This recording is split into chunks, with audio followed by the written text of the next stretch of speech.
Masih di Albitek, kali ini kita akan menjelaskan tentang Sibang Kodir untuk aplikasi sertifikat di Provinsi Jawa Timur. Nah, ketika teman-teman semuanya masuk ke aplikasi ini, maka teman-teman akan dihadapkan pada menu login. Yang jadi pertanyaan adalah, apakah teman-teman semuanya sudah mempunyai akun ataukah belum di Sibang Kodir ini?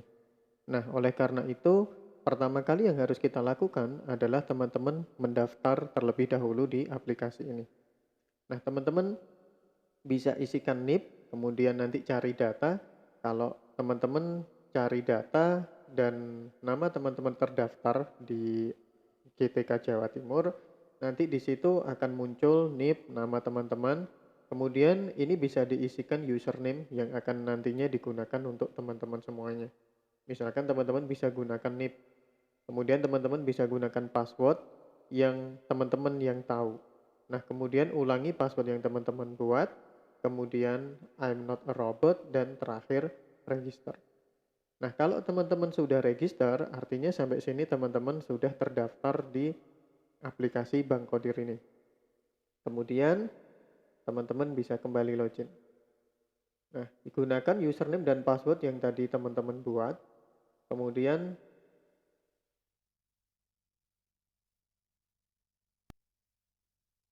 teman-teman tinggal login. Nah, pada saat teman-teman login, di situ akan muncul menu dashboard ya, menu dashboard.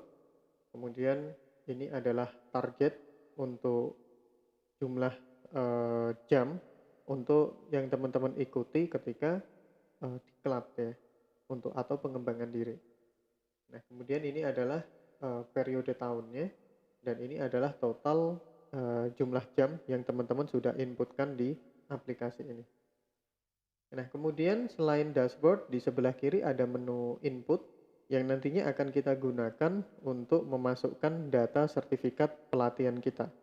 Kemudian adalah data untuk sertifikat atau data JP-nya, yang mana data JP ini digunakan untuk kita melihat daftar pelatihan apa saja yang sudah ada di sistem. Dan terakhir, nanti yang akan kita gunakan adalah riwayat JP. Riwayat JP ini menampilkan semua sertifikat yang pernah kita masukkan di aplikasi ini. Oke, tanpa berlama-lama, langsung kita lakukan untuk input data. Nah, pertama kali yang perlu teman-teman lakukan adalah klik data JP terlebih dahulu. Nah, yang mana data JP ini akan menampilkan seluruh jenis pelatihan yang pernah tersimpan atau terrekod di aplikasi Sibang Kodir ini.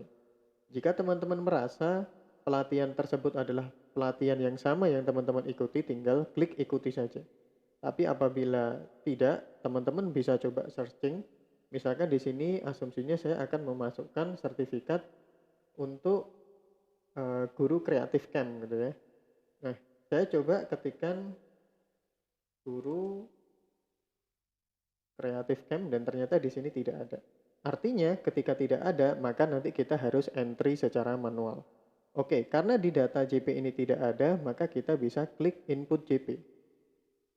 Nah, kita ketikkan tahunnya tahun berapa dari pelatihan ini. Kalau di sini kita bisa lihat tahunnya 2002. Kemudian kita masukkan NIP kita, kemudian kita klik cari data. Nah, karena tadi kita searching datanya tidak ada di data JP, maka asumsinya kita akan input secara manual. Silahkan pilih input manual. Nah, jika sudah pilih input manual, berikutnya kita isikan nama pelatihan. Misalkan di sini adalah workshop GTK Creative Camp JJC Batch 3 tahun 2022. Sesuai nama yang tertera di sertifikat. Kemudian, jenis pengembangan profesi ini ada 4. Yang pertama, jika itu adalah diklat kepemimpinan.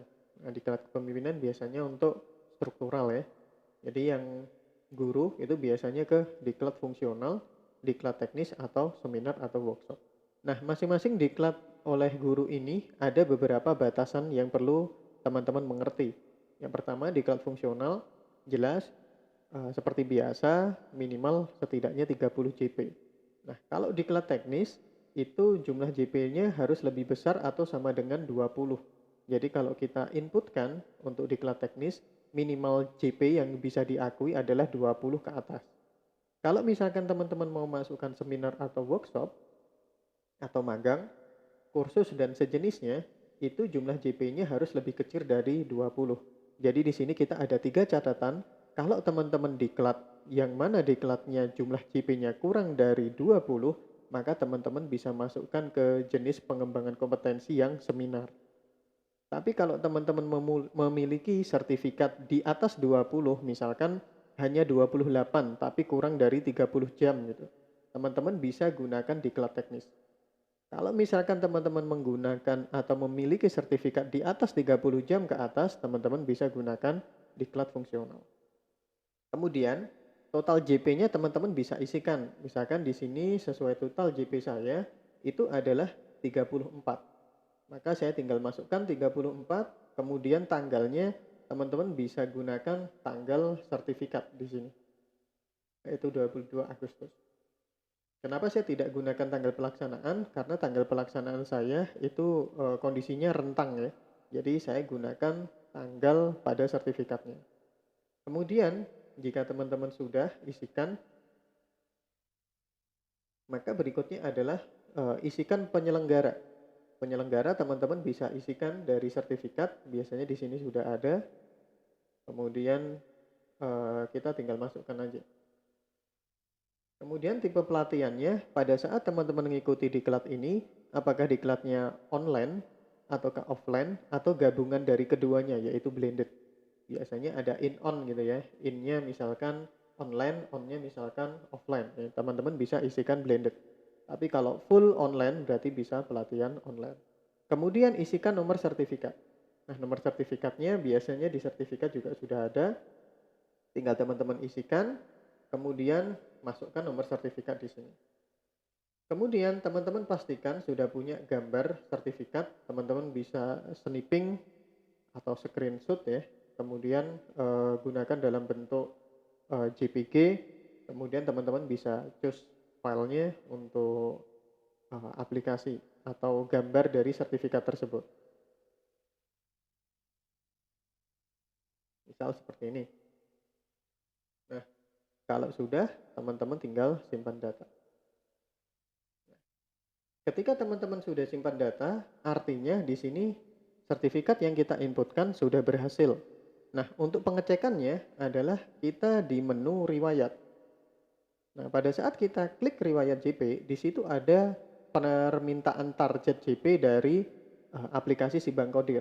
Ternyata pada periode 2022 minimal kita harus memiliki target JP 20 gitu ya. Jadi minimal harus 20 JP. Artinya kita bisa isikan diklat teknis atau fungsional, karena kalau tadi di workshop dan seterusnya itu kurang dari 20 JP.